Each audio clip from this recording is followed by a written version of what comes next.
Okay, street photography is one of the easiest types of photography to start because you can literally go out right after watching this video and start. But it can also be super overwhelming because you have no control over what's going to happen outside, and you can also not really plan what kind of photo you're going to get. So in this video, I'm going to share 3 tips that have helped me over the last 5 years to become a better street photographer. And the last one is super important, but for some reason, nobody talks about this. Okay, so tip number 1 is capture fleeting moments. And by fleeting moments, I mean moments that hardly anyone notices except us photographers, because everyone is so busy with their everyday life. And these moments can be about capturing the human condition or a candid moment that's really hard to recreate, like someone interacting with their environment. But they can also be about inanimate objects and how the light fell on something like an everyday mundane object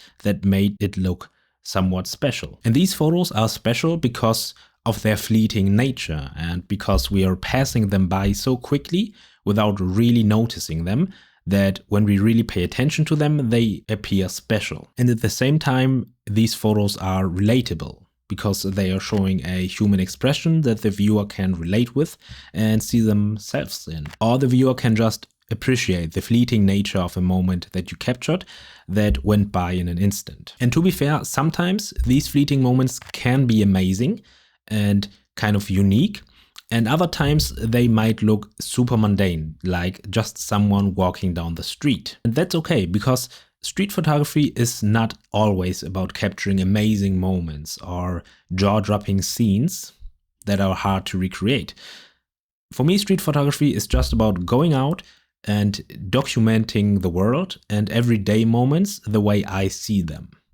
And making them look interesting, yes. And I know this tip sounds basic, but it's something that I've had to think about over the last couple of days. Because over the last 3 or 4 months, I tried to go out every week to take photos, like example photos for my videos. But during that time, I was so focused on taking photos that showcased a certain technique, like a composition method or something like that, that I somehow forgot the initial reason of why I fell in love with street photography. So a lot of these new photos felt kind of meaningless because they were technically correct, but they were just plain and boring, and they didn't feel like anything. And the reason they did was because I was, one, running around town like a headless chicken to capture as many good photos and good compositions as possible without really thinking about the why and thinking about the story that I wanted to tell of a place or of my subject. So the takeaway of this story is to be patient, unlike me, and to focus on capturing these fleeting moments. And I know what you're thinking. Capturing these moments comes down to luck, because people will not just magically do something interesting once you point your camera at them. And I'll agree with you under one condition, and that is if we define luck as a moment where opportunity meets preparation. Because with that definition, we can actually take our luck into our own hands, because we can increase our chances of finding these opportunities by going out more often, and we can prepare ourselves to capture these moments by practicing. And that's why tip number 2 is practice. A lot. But how often is enough? So there's this idea of the minimum effective dose.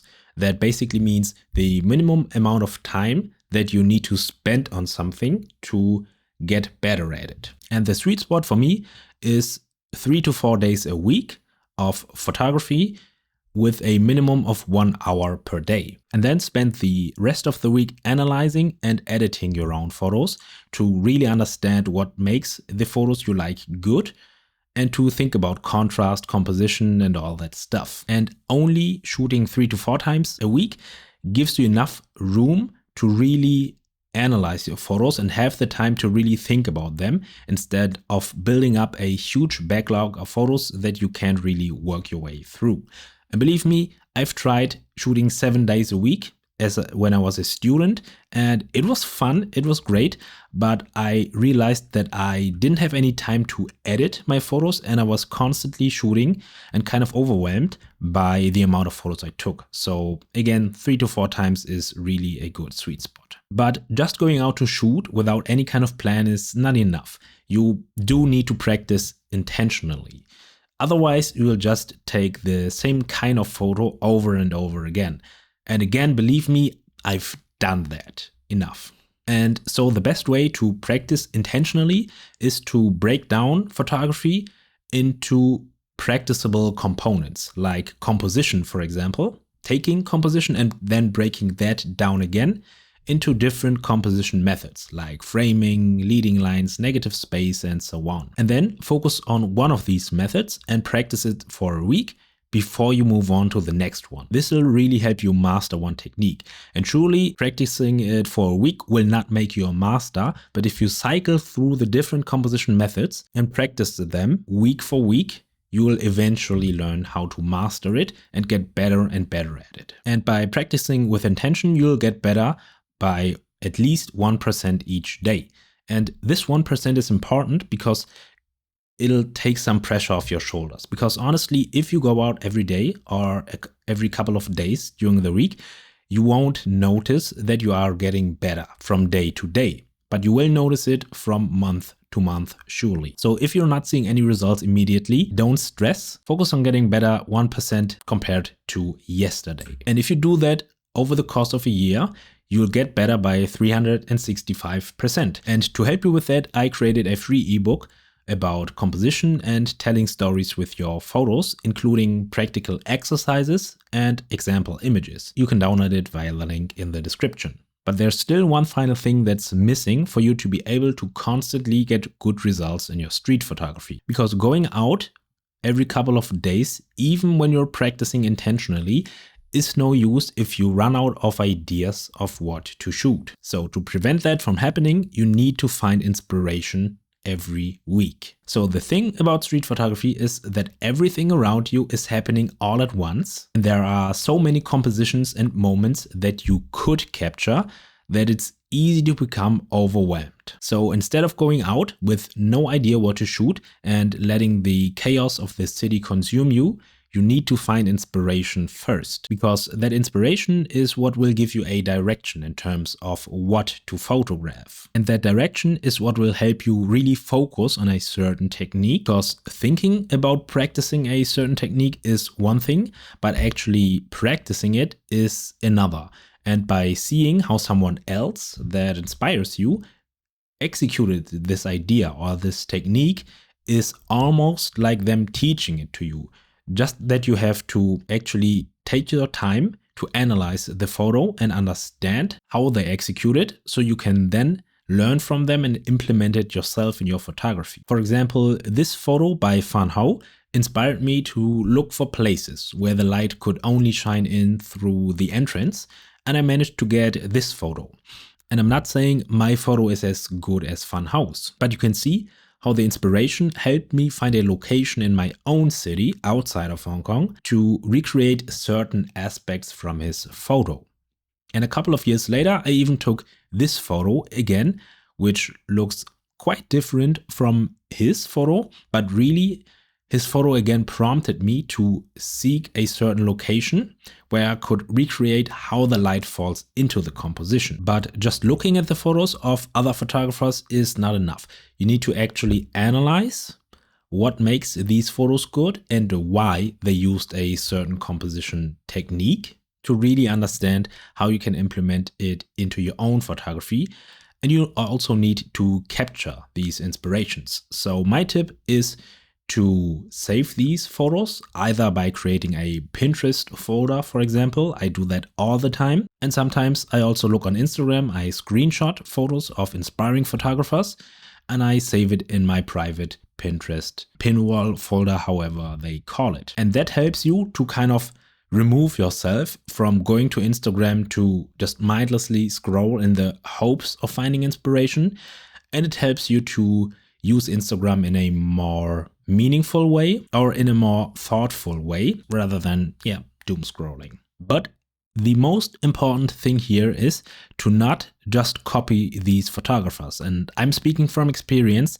Just last week I've had the same issue again, and that is that I tried to mimic them too much. Not intentionally, but I was kind of stressed to find photos for this week's video. That I kind of put the pressure on myself to create good photos, and the photos I saw online were amazing by these talented photographers. And I kind of put the pressure on myself to take good photos, and the easiest way to take good photos is to copy someone else. Although, of course, you shouldn't just copy the exact same image because you will not learn, and it's also not a good look, honestly. But sometimes we tend to forget that when we are pressuring ourselves to take good photos to impress somebody.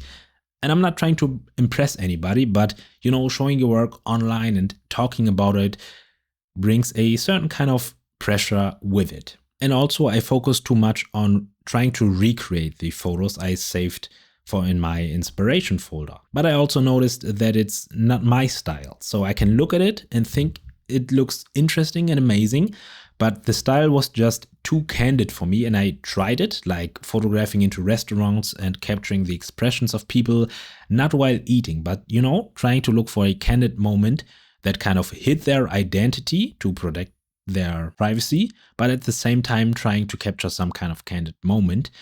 And it was anxiety-inducing, to say the least. And it was really outside of my comfort zone. And I know people talk a lot about leaving your comfort zone if you really want to grow, but some things are just not for me. And that was kind of the limit, So yeah, my mistake was mimicking these other photographers too closely in a way that didn't really fit my style. So the takeaway from the story is to look for inspiration, yes, by all means, but don't force the style of other photographers you look up to onto yourself. And instead, just try to find certain things about their composition that you liked and try to recreate that and use different inspiration sources. So not just one photo, use different photos and then mesh all the things you like about them together to create your own style. Because honestly, that's how we as humans learn. That's how you learned as a child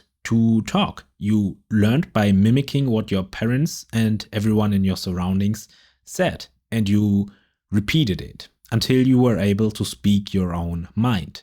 And that's also how you will learn how to express yourself in your art, by firstly mimicking to get started, but then eventually you'll have to learn how to walk and talk on your own in your photography. And if you want to learn more about how to express your ideas in your photography, you can watch this video next, where I talk about composition and visual storytelling in your photos. And other than that, I hope this video helps you create with more intention, and I'll see you next Wednesday.